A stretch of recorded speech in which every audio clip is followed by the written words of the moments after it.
때문에, 성도님 때문에 교회가 환한 것 같습니다. 우리 한번 서로 인사하십시다. 우리 사무실도 인사합시다. 우리 성도님 때문에 교회가 환한 것 같습니다.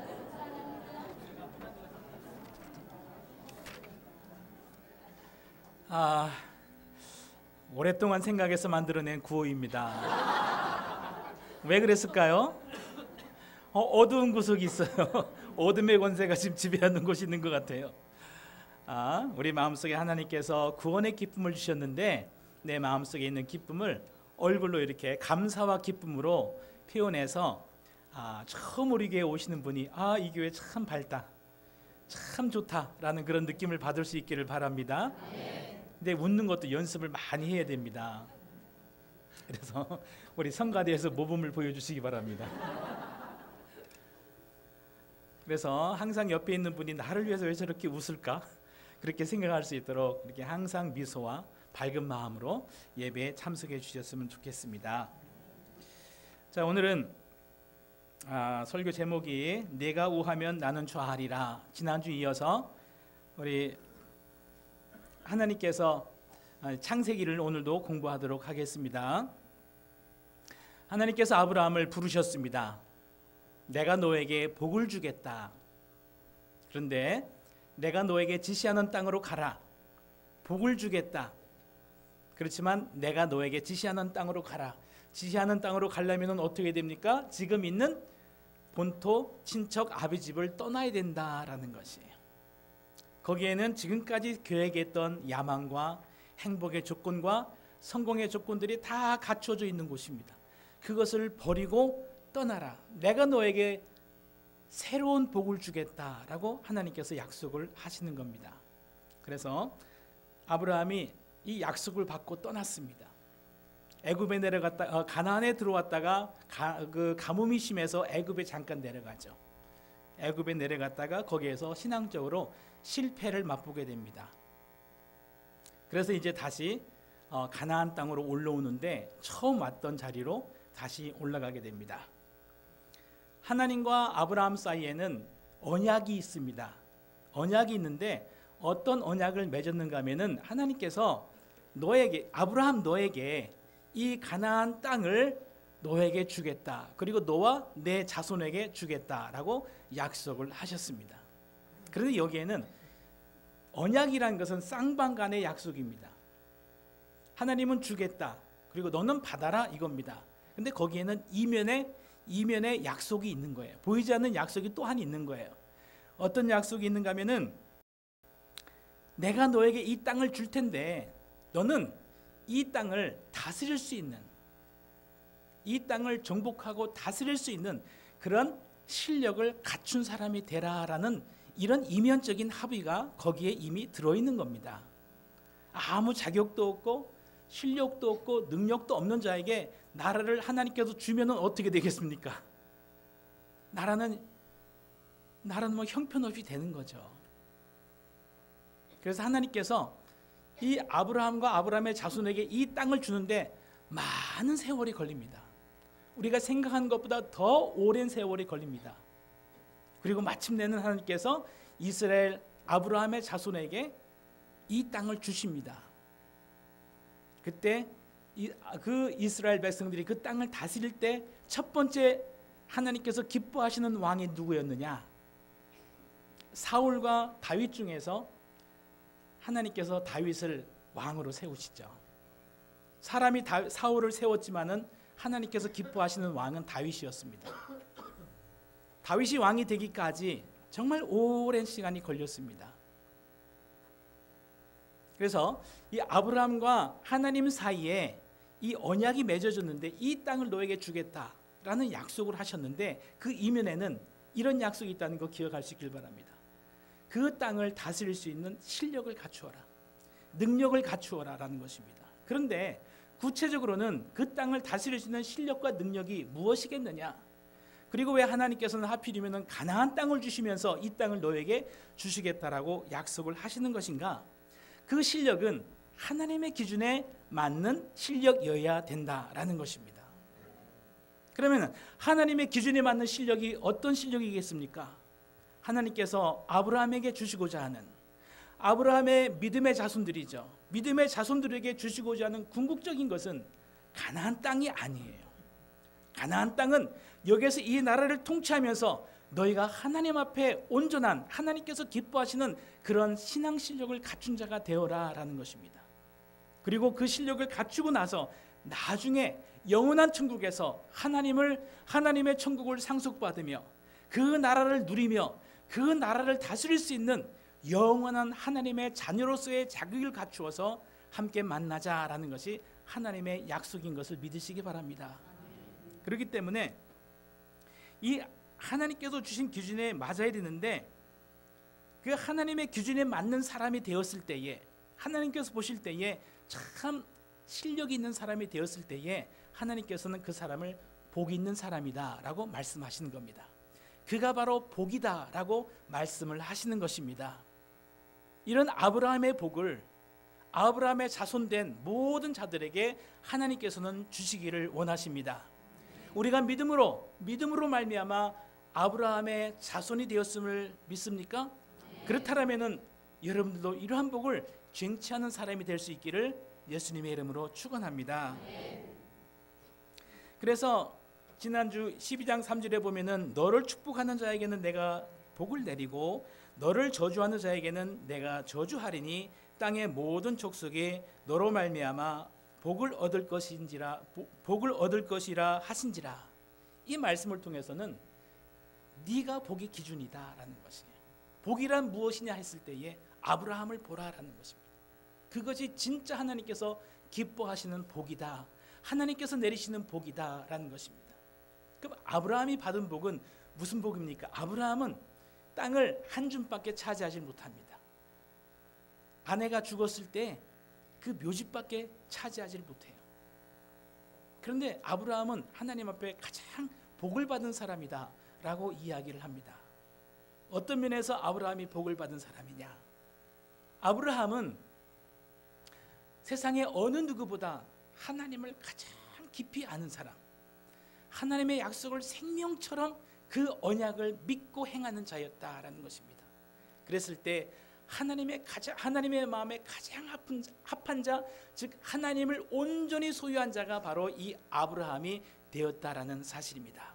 이것이 바로 복된 사람이다라는 것입니다. 그랬을 때 그 사람은 어디를 가든지 복이 있다라는 것입니다. 이 사람이 복의 근원이고 이 사람이 복의 기준이다라는 것이에요. 그래서 우리 그리스도인이 하나님의 복을 받기를 원할지 때는 이 아브라함과 같은 복을 구할 수 있기를 저는 여러분들에게 축복합니다. 자, 그런데 애굽에 내려가서 실패를 했어요. 어떤 실패를 했는가 하면은 하나님의 언약을 깜빡했어요. 어떤 의미에서냐면은 아내 사례가 너무 예뻐서 당신을 인하여서 나를 죽일 것 같다라는 것이에요. 그래서 나를 오빠라라고 불러라라고 이렇게 얘기를 합니다. 거기에서 하나님의 언약을 까먹은 거예요. 하나님의 언약이 뭡니까? 너와 내 자녀로 말미암아 이 땅을 차지하게 하리라라는 것이 하나님의 약속이라는 것이죠. 그러면 하나님은 반드시 이 약속을 지키는데 아브라함이 죽으면 어떻게 돼요? 하나님의 언약은 깨지는 겁니다. 그러므로 아브라함을 두고도 해할 수가 없다라는 것입니다. 그런데 그것을 아브라함은 믿지를 못한 거예요. 그랬을 때 거기에서 많은 실패를 거두고 올라오게 됩니다. 올라오게 되는데 1절에 보면은 이제 모든 소유와 롯과 함께 내급으로 이 아브라함의 가족들이 올라오게 됐는데 2절에 보면은 아브라함이 가축과 은과 금이 풍부하였더라라고 말하고 있습니다. 신앙적으로는 실패했지만 많은 물질을 얻어오게 됐어요. 그런데 그 실패의 결과가 금과 은과 많은 가축을 거느리고 다시 처음 왔던 곳으로 올라오게 되는데 거기에서 이 많은 금과 은과 가축이라는 결과를 두고 거기에 대해서 롯과 아브라함이 이 금과 은과 가축을 놓고서 보는 해석이 달라지는 것을 볼 수가 있습니다. 여기서 해석이 갈라지는 거예요. 아브라함은 이 금과 은과 가축을 바라보면서 거기에서 다시 제단을 쌓고 회개하는 길로 돌아갑니다. 회개하는 길로 돌아가서 제사를 드리면서 하나님의 이름을 불렀다라고 말하고 있습니다. 즉 하나님과 인격적인 대화를 그 하나님 앞에 인격적인 하나님 앞에 그가 제사를 드리면서 회개를 하는 그러한 모습으로 자기 자신을 다시금 돌아보고 하나님의 언약을 다시금 되새기고 자신을 쳐서 복종시키고 변화시키는 그러한 과정을 갖게 되었다라는 것입니다. 여러분, 우리 성도들에게 있어서, 예수 그리스도를 믿는 성도들에게 있어서 회개라는 것은 굉장히 귀한 우리 신앙의 활동입니다. 회개가 없으면은 신앙의 성장이 이루어질 수가 없어요. 왜냐하면은 우리의 신앙 성장이라는 것은 예수 그리스도를 닮아가는 것이 신앙의 성장인데, 예수 그리스도를 닮기 위해서는 한편으로는 내 속에 있는 세상성, 내 속에 있는 죄성, 내 속에 있는 육성, 이런 것들을 하나씩 하나씩 제어야만 된다는 것입니다. 그런데 이것은 하나님의 말씀을 붙들고 나를 쳐서 회개하는 일밖에는, 회개하는 것 외에는 나를 변화시킬 수 있는 능력이 없는 거예요. 말씀의 능력을 가지고 다른 사람을 치는 것이 아니라, 환경을 바꾸는 것이 아니라 말씀의 능력을 가지고 나를 돌이켜 돌아보아 나의 죄성을, 나의 세상성을 하나님 앞에 그 부정직한 그러한 모습들을 하나씩 하나씩 바꿔나가는 것, 이것이 바로 회개인 줄로 믿습니다. 회개를 통해서 우리가 성장해 나가는 것이고 변화되어 나가는 것이다 라는 것입니다. 우리가 더러운 옷을 입고 있었다면 그 더러운 옷을 벗어야만이 새 옷을 입을 수 있는 것처럼 우리가 회개를 통해서 예수 그리스도를 덧입는 삶으로 나아갈 수 있음을 믿습니다. 그래서 아브라함이 제사를 드리면서 진실로 회개하는 모습을 롯은 옆에서 지켜봤어요. 이것이 롯에게는 굉장히 중요한 기회였습니다. 아브라함이 진실한 회개를 통해서 어떻게 하나님과의 관계를 새롭게 하고 어떻게 온전하고 정직하게 변화되어 가는가, 그런 모습을 바라보면서 아브라함을 통해서 진실한 신앙의 길을 배울 수가 있었을 것입니다. 그리고 아브라함의 제사에 온전히 동참했다면 아마 큰 축복을 받았을 거예요. 왜냐하면 아브라함은 사람을 키울 줄 아는 사람이기 때문에 그렇습니다. 나중에 보면은 아브라함의 밑에 있는 사람들이 굉장히 신앙적으로 성숙한 모습을 볼 수가 있어요. 엘리에셀이라는 사람이 있는데 그 사람은 종입니다. 그리고 이방인이었어요. 근데 나중에 아브라함이 늙었을 때 이 사람을 어떻게 쓰는가 하면 자신과 똑같이 씁니다. 아브라함이 보는 시각으로 사람을 볼 수 있고, 아브라함의 믿음의 판단으로 이 세상을 판단할 수 있는 그런 데까지 이 엘리에셀이 잘한 것을 볼 수가 있어요. 그래서 심지어는 이 엘리에셀이 나의 상속자입니다 라고 말할 정도로 하나님 앞에 자랑스럽게 이야기를 합니다. 종임에도 불구하고 아브라함은 사람을 키울 줄 아는 사람이다 라는 것을 이후의 성경을 보면 알 수가 있습니다. 그런데 롯은 이 아브라함이 회개하는 모습을 바라보면서 그것을 다르게 바라보는 겁니다. 자, 그러면은 이 은과 가축을 바라보면서 롯은 어떻게 생각하느냐? 롯은 거기에서 새로운 비전을 발견하는 것 같아요. 새로운 소망을 발견한 것 같아요. 애굽에서 갔다 왔는데 많은 재산이 불었다라는 것입니다. 그래서 애굽의 경험을 이 롯은 실패가 아니라 성공으로 보는 것 같습니다. 왜냐하면 더 많은 부를 가지고 돌아왔기 때문입니다. 그래서 거기에서 더 큰 야망, 더 큰 소망, 더 큰 도전을 품게 되었던 것 같습니다. 그러니까 이 가나안 땅이 좁게 보여지는 거예요. 이 텐트 생활이 굉장히 불편하게 느껴지는 겁니다. 애굽의 그 선진문물, 그 번영과 부와 그 영광을 바라보니까, 거기에서 누리는 그 사람들의 복된 삶을 바라보니까 하나님의 약속이라는 것이 나를 복주겠다는 것인데, 축복을 받은 사람이 돼야 된다는 것인데, 거기에서 비전을 바라보면서 내가 어떻게 하면은 축복된 사람, 내가 큰 부자가 되어서, 내가 큰 사람이 되어서 하나님 앞에 이거 하나님의 은혜로 내가 이렇게 성공했습니다라고 하면서 하나님 앞에 영광 돌릴 수 있는 그 비전을 이 롯은 바라보았던 것 같습니다. 그렇게 하면서 내적으로 다른 생각, 다른 목적을 갖게 됩니다. 그렇게 되면서 이 안에서 갈등이 생기게 되는데, 그 갈등이 어떻게 나타나는가 하면은 밑에 사람, 하인들의 종들의 다툼으로 나타나기 시작합니다. 다툼으로 나타나기 시작하는데 7절에 보면은 그러므로 아브라함의 가축의 목자와 롯의 가축의 목자가 서로 다투고 또 가나안 사람과 브리스 사람도 그 땅에 거주하였는지라, 이렇게 말하고 있습니다. 거기에서 분열이 일어나는 모습을 보는데 여기서 이제 이미 이 롯은 결정을 한 겁니다. 그것이 이렇게 종들의 모습을 통해서 표출이 되고 있다라고 볼 수가 있는 거예요. 아브라함이 하나님의 뜻을 따라서 하란을 떠난 것처럼 롯도 하나님의 비전을 발견하고 이제는 나도 아브라함을 떠날 때가 되었다라고 느끼는 겁니다. 아브라함이 생각하는 복과 롯이 생각하는 복에 차이점이 생기기 시작한 겁니다. 어떤 것이 하나님의 축복인지 서로 차이가 생기기 시작했다라는 것을 여기에서 느낄 수 있는 것입니다. 롯도 하나님의 그 비전을 따라 하나님의 부르심을 따라 하란을 같이 떠났던 사람 중에 하나입니다. 하나님께서 아브라함에게만 그런 음성을 들려주셨을까요? 내가 너에게 복을 주겠다. 아브라함에게만 들려주셨을까요? 아닙니다. 하나님은 모든 사람들에게, 모든 하나님의 자녀에게 같은 복을 주기를 원하시는 겁니다. 단지 차이점은 아브라함은 순종하고 결단했다라는 것입니다. 그 가운데 롯도 따라왔다는 거예요. 아브라함의 신앙을 따라서 따라왔다는 겁니다. 굉장히 놀라운 신앙입니다. 여기까지는 좋았어요. 그런데 이제는 아브라함을 떠날 때가 되었다라는 것입니다. 아브라함처럼 해서는 진정한 축복을 받을 수가 없겠다라고 생각을 하는 겁니다. 그리고 내 꿈을 이루기에는, 내 야망을 이루기에는 이 땅이 너무 좁다라고 생각이 되는 겁니다. 땅이 좁은 것이 아니라 마음의 야망이 너무 커진 거예요. 그래서 여기서 우리가 교훈을 한번 정리를 해볼 수 있기를 바랍니다. 롯과 아브라함 같이 하나님의 뜻을 받은 사람이에요. 하나님의 뜻을 따라서 나온 사람이에요. 그러면 그 차이점이 뭐냐라는 것입니다. 차이점을 다시 한번 정리하면은 아브라함의 복의 개념은, 아브라함은 자기 자신을 변화시키는데, 자기 자신이 복의 사람이 되는데 초점을 두면서 자기 자신을 회개하면서 고쳐나가는 길로 나간다라는 것입니다. 반면에 롯은 자기 자신을 고치는 것이 아니라 환경을 고치며 큰 일을 이루며 큰 사역을 이루어서 그것을 통해서 하나님 앞에 영광 돌리기를 원하는 그러한 마음으로 복의 개념을 거기에 두고 있다라는 것입니다.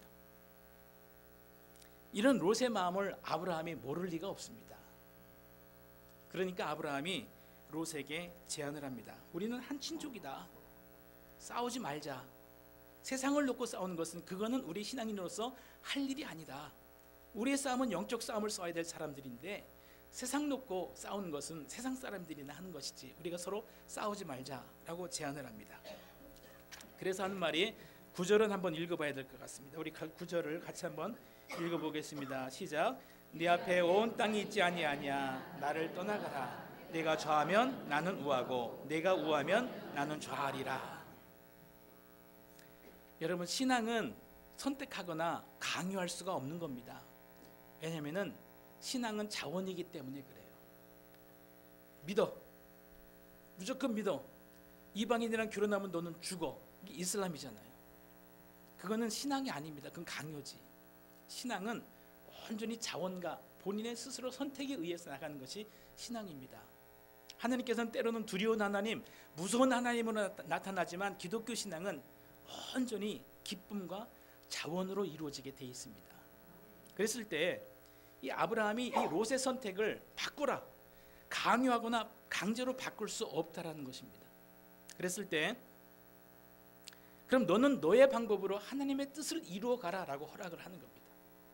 다시 말하면 이것을 다시 해석한다면은 너의 길과 너의 노력과 너의 방법을 하나님께서 기뻐 받으신다면은 하나님께서 이 땅을 너와 내 자손에게 주실 것이다. 열심히 해보라라는 것이에요.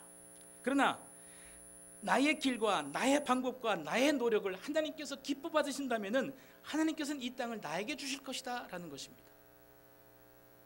나와 내 자손에게 주실 것이다라는 것이에요. 여러분, 천국은 누구의 것입니까? 침노하는 자의 것입니다. 하나님의 축복은 그것을 빼앗는 자의 것입니다. 차지하는 자의 것입니다. 네가 하나님의 복된 자가 되길 원하느냐? 너의 방법으로 나가길 원하느냐? 그렇다면 가라라는 것이에요. 나는 내 길로 가겠다라는 것입니다. 이것이 너는 네가 좌하면 나는 우하고 네가 우하면 나는 좌하겠다라는 것입니다. 신앙의 노선이 달라졌기 때문에 함께 하기가 어렵다라는 판단을 이 아브라함은 내린 것입니다. 여러분, 나중에 이스라엘 백성들이 애굽에서 탈출해서 가나안 땅을 점령하고 점령 사업이 다 끝났을 때 여호수아가 그때 지도자였죠. 여호수아가 가나안 백성들, 그 이스라엘 백성들을 보니까 이제는 이제 전쟁이 없어지고 갈등이 없어지니까 다른 생각이 들기 시작하는 모양입니다. 신앙적으로 흔들리는 모습을 보는 거예요. 그래서 모든 지도자들을 모아놓고 세겜 지역에 모아놓고 거기에서 결단을 촉구합니다. 너희가 강 건너에서 섬기던 그런 신들을 섬기기를 원하느냐? 이 가나안 땅에 있는 다른 사람들이 섬기는 그런 신들을 섬기기를 원하느냐? 애굽에서 너희들이 섬겼던 그 신들을 섬기기를 원하느냐? 택하라. 나는 오직 여호와 하나님만 섬기겠노라. 이게 여호와의 선택, 여호수아의 선포입니다. 그런데 그때 이스라엘 백성들이 우리도 모두 여호와 하나님만 섬기겠습니다 하고 이 여호사의 노선을 선택한 것을 볼 수가 있습니다. 여러분, 신앙은 선택입니다. 이 세상에 많은 신앙 노선이 있어요.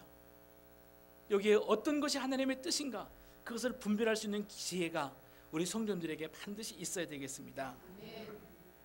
그래서 이 롯은 자신의 신앙을 따라서 그것이 하나님의 뜻이라고 그는 굳게 믿고 아브라함을 떠나가게 되는 겁니다. 10절에 보면 10절을 또 한번 읽어봐야 될 것 같아요. 같이 읽겠습니다. 시작. 이에 롯이 눈을 들어 요단 지역을 바라본 즉 수알까지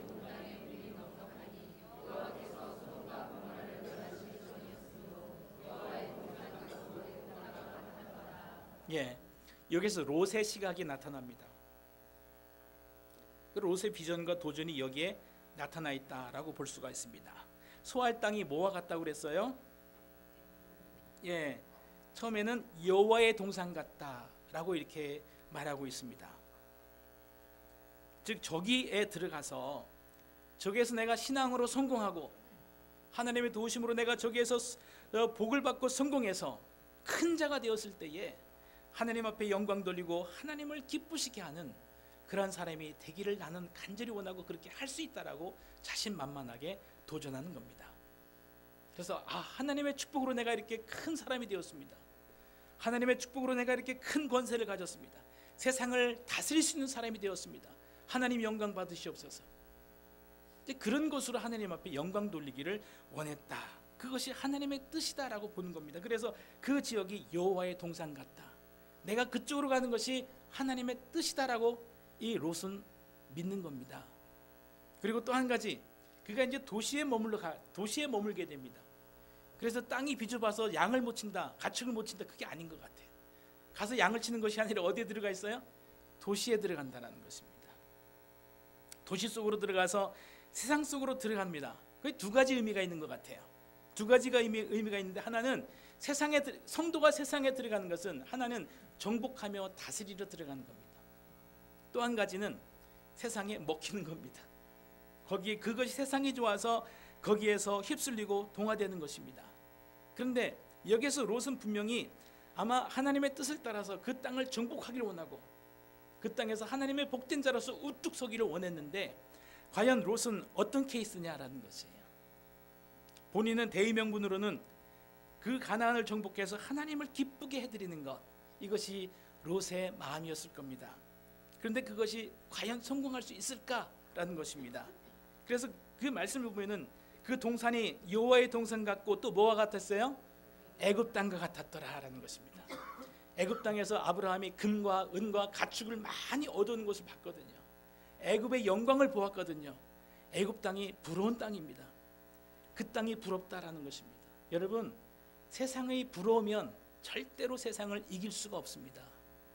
하나님께서 우리 성도들에게 원하는 것은 죄와 세상을 이기고 정복하고 다스리기를 원하시는 것이 하나님의 뜻입니다. 그런데 이 롯은 세상을 어떻게 이기느냐?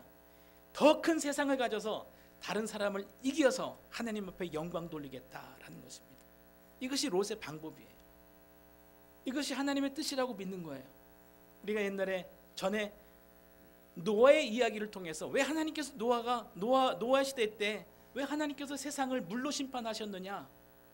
하나님의 아들들이 세상의 딸들과 결혼을 했는데 거기에서 태어난 아들들이 고대의 영웅이다라고 얘기를 했어요. 고대의 영웅이다. 영웅이라는 것은 어떤 사람을 말하는 겁니까? 세상에서 가장 뛰어난 자, 가장 큰 자, 권세를 가진 자, 부유한 자, 놀라운 사람들을 말하는 겁니다. 그런데 하나님께서 그들을 심판하시겠다라는 거예요. 근데 롯이 지금 되고 싶은 것이 그 소알 땅에 들어가서 하나님 앞에 큰 것으로 영광 돌리고 싶다라는 것인데, 그것과 그 노아 시대 때 그 영웅들과 롯이 가졌던 그런 야망과 크게 다를 것이 없다라는 것입니다.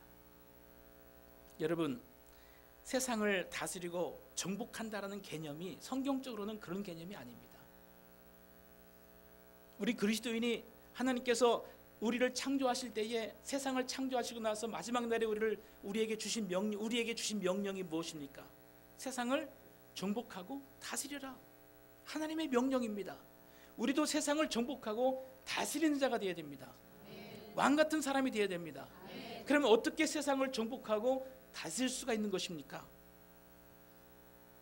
십자가의 신앙이 아니면 절대로 세상을 이길 수가 없습니다. 십자가의 신앙이 아니면 세상을 절대로 다스릴 수가 없는 것입니다. 왜 그러냐면은 십자가의 그 십자가를 진 신앙인, 그 십자가에서 자기는 세상에 대해서 자기 자신을 못 박은 신앙인, 그 사람만이 세상의 모든 권세와 물질과 이 모든 것을 내려놓고, 그것을 내려놓는다는 것은 그것을 이용해서, 그것을 활용해서, 그것을 통해서 하나님의 뜻을 정확하게 이룰 수 있는 사람이기 때문에 그렇습니다. 이긴다라는 것은 세상을 통해서, 세상에 우리는 사건과 환경을 통과해서 우리는 살아갈 수밖에 없습니다. 그 과정을 통해서 하나님의 우리를 창조하신 궁극적인 목적을 이루어내는 것, 이것이 세상을 이기는 것입니다. 세상을 정복하는 것이고, 이것이 세상을 다스리는 것입니다. 여러분, 세상에서 권력을 가진 사람이, 세상에서 큰 물질을 소유한 사람이 진정 세상을 다스리고 정복하는 것일까요? 아니면 포로된 것일까요? 그것을 여러분들이 잘 판단해 보시기를 바랍니다. 세상을 정복하고 있는 것인가, 포로 잡혀 있는 것인가? 두 가지 예를 들어 보겠습니다. 첫 번째는 사도 바울입니다. 그는 있는 모든 것을 다 버렸습니다. 학력도 그의 배경도 배설물같이 버렸다. 그는 정말 아무것도 없이 오직 지팡이 하나만 가지고 여행을 다녔습니다. 그러나 이 사도 바울은 왕 앞에서도, 권세자 앞에서도, 부자 앞에서도, 아니 똑같이 가난한 자 앞에서도, 병자 앞에서도, 연약한 자 앞에서도 똑같이 그들을 하나님의 말씀으로 섬겼던 것을 볼 수가 있어요. 이게 바로 세상을 이기는 것이고 정복한 자의 권세라고 믿습니다. 또 한 가지 반대 경우가 있어요. 다윗입니다. 다윗은 가장 높은 권력, 가장 많은 물질, 가장 많은 권세를 가진 사람이었어요. 근데 그가 고백하는 것이, 제가 처음 예배 드릴 때에 여러분들에게 기도하면서 읽어드렸던 그 말씀 중에 하나가 시편 84편 10편 84편 10절, 주의 궁중에 산 날이 다른 곳에서 첫날보다 나은즉 악인의 장막의 거함보다 내 하나님 문지기로 있는 것이 좋사오니, 이렇게 고백하는 것을 볼 수가 있어요. 이 다윗은 그 모든 부가 있고 권세가 있고 화려함이 있었지만은 그곳에 사는 것이 악인의 장막에 사는 것과 같다. 그것이 싫다는 것이 아니라 그것을 통해서 정확하게 그 물질과 그 모든 것을 갖고 있었음에도 불구하고 그것을 목적으로 삼는 것이 아니라 그것을 통해서 정확하게 하나님의 뜻대로 순종할 수 있는 유일한 사람이었다는 것입니다. 그래서 하나님께서는 다윗을 가장 마음에 합한 자라고 하나님께서는 말씀하고 있는 겁니다. 여러분, 어떻게 하는 것이 세상을 정복하러 들어가는 겁니까? 어떻게 하는 것이 세상을 이기는 겁니까? 여기서 롯의 노선과 아브라함의 노선이 갈라지는 것을 볼 수가 있어요. 결론으로는 14절 이후를 한번 보실 수 있길 바랍니다. 14절에 롯이 떠난 후에 아브라함에게 하나님께서 나타나십니다. 하나님께서 나타나셨다는 것은 뭐냐면은 아브라함이 드린 제사를 하나님께서 응답하셨다라는 것이에요. 응답하시는데 어떻게 응답하시느냐? 야, 동서남북을 한번 바라봐라. 네 발로 사방을 다녀봐라. 이 땅을 다 너에게 주겠다. 하나님께서 약속을 하십니다. 하나님께서는 왜? 약속하셨으니까 하나님은 지키겠다라는 거예요. 이미 약속을 한 거기 때문에 하나님은 어떤 일이 있더라도 지키겠다라는 겁니다. 여러분, 하나님께서 우리에게 약속하셨습니다. 천국을 약속하셨습니다. 반드시 지킬까요? 지키지 않을까요? 반드시 지킵니다. 여러분 믿으시기 바랍니다. 근데 한 가지 문제가 있습니다. 근데 뭐라고 얘기하는가 하면은 16절 한번 보겠습니다. 내가 내 자손이 땅의 티끌 같게 하리니 사람이 땅의 티끌을 능히 셀 수 있을진데 네 자손도 세리라. 많은 자손을 주겠다라는 거예요. 근데 여기서는 네 자손이 뭐 같다? 티끌 같다라는 겁니다. 그 말은 뭡니까? 너의 신앙이 티끌 같다라는 겁니다. 하나님께서 들려주신 겁니다. 그렇지만 들려주신 것, 하나님께서 음성을 말했다라는 것은 뭐냐면은 깨달았다라는 것입니다. 아브라함이 하나님 앞에 진실로 회개하면서 깨달은 것이 뭐냐면은 내 신앙이 티끌 같습니다라는 이런 고백이에요. 하나님의 음성 어떻게 듣습니까? 귀로 어떤 음성으로 들립니까? 아닙니다. 마음속에서 말씀이 깨달아지는 겁니다. 말씀이 깨달아졌을 때에 내 신앙이 티끌 같다. 떠나간 롯의 신앙이나 내 신앙이나 똑같구나. 거기서 그치면 안 되죠. 그럼 어떻게 해야 됩니까? 내가 나를 바꿔야지, 새롭게 해야지. 그런 결단이 있어야 되는 겁니다. 그래서 18절을 한번 보십시다. 같이 읽겠습니다. 이 아브라함이 장막을 옮겨 헤브론에 있는 마므레 상수리 수풀에 이르러 거주하며 거기서 여호와를 위하여 제단을 쌓았더라. 이사를 갑니다. 장막을 꾸려가지고 가자, 이사를 가자. 예수님께서 마지막 날에 이런 예언을 하십니다. 거룩한 곳에 가증한 것이 선 것을 보거든 어떻게 하라? 도망하라. 어디로? 산으로 도망하라. 산이 어디겠습니까? 신앙의 높은 곳으로 가라는 것이에요. 신앙의 높은 곳으로 올라가라는 것입니다. 여기서 헤브론이라는 곳은 어디냐면은 찾아보니까 이스라엘이 사람들이 사는 거주 지역 중에서는 가장 높은 곳이에요. 높은 곳으로 올라가자는 거예요. 여기서 물론 뭐 산에 올라간다고 뭐 신앙이 변화되나 그렇지만 여기서 우리에게 교훈을 하는 겁니다. 반면에 롯이 찾아갔던 소할 땅은 어디냐? 이스라엘 지역에서 가장 낮은 곳이에요. 이 헤브론은 해발 1000m 이상이라면은 이 소할 땅은 해발 마이너스 600m예요. 밑으로 쭉 내려가면 지형적으로도 그렇게 돼 있어요. 참 신기합니다. 그 헤브론 지역에 올라갔다라는 것은 뭐냐면은 내 신앙을 새롭게 해야 되겠다, 나를 변화시켜야 되겠다라는 결단을 가지고 그가 올라간다라는 것을 우리에게 교훈하는 겁니다. 그랬을 때 나중에 보면은 이 헤브론 땅이 어떤 땅이 됐느냐? 신앙을 회복하는 운동이 일어날 때 신앙의 발상지가 이 헤브론이 됩니다. 이스라엘을 새롭게 하는 신앙의 발상지가 이 헤브론 땅이 되는 거예요. 대표적으로 이스라엘의 왕이 없어지고 왕이 지금 사울이 무너지고 새로운 왕을 막 세우려고 할 때에 어디에서 이 운동이 일어나느냐? 헤브론에서 새로운 왕을 일으키기 시작합니다. 그게 바로 다윗입니다. 그래서 헤브론으로 이사를 갔다라는 것은 뭐냐면은 거기에서 새롭게 내 신앙을 새롭게 변화시키자라는 그런 아브라함의 결단의 모습이 바로 헤브론으로 갔다라는 것을 통해서 그 신앙의 결단이 표현이 된다라는 것입니다. 결론입니다. 롯은 아브라함은 자신을 바꾸려고 했습니다. 근데 롯은 환경을 바꾸려고 했습니다. 사도 바울이 데살로니가 전서를 통해서 여러분 성도님들 항상 기뻐하세요. 범사에 감사하세요. 모든 일에 기도로 행하세요. 이렇게 말씀을 하시는데 하나님 환경을 바꿔주세요. 그럼 제가 기뻐하겠습니다. 환경을 바꿔주세요. 그럼 제가 감사하겠습니다. 조건을 주세요. 그럼 제가 정말 감사하고 감사헌금도 드리겠습니다. 하나님 앞에 기도하겠습니다. 조건을 줬어요. 그럼 조건 사라지면 어떡할 거예요? 세상 때문에 기뻐하고 감사하는 것은 순간 사라져버립니다. 그러나 거기에서 말씀하시는 것은 뭐냐면은 지금 너 있는 자리에서 기뻐할 수 있느냐? 관계없이 지금 있는 자리에서 감사할 수 있느냐? 지금 있는 자리에서 하나님과 소통할 수 있느냐? 그런 사람이 되라. 네가 복의 사람이 되라라는 간구인 것을 믿습니다. 기도하겠습니다.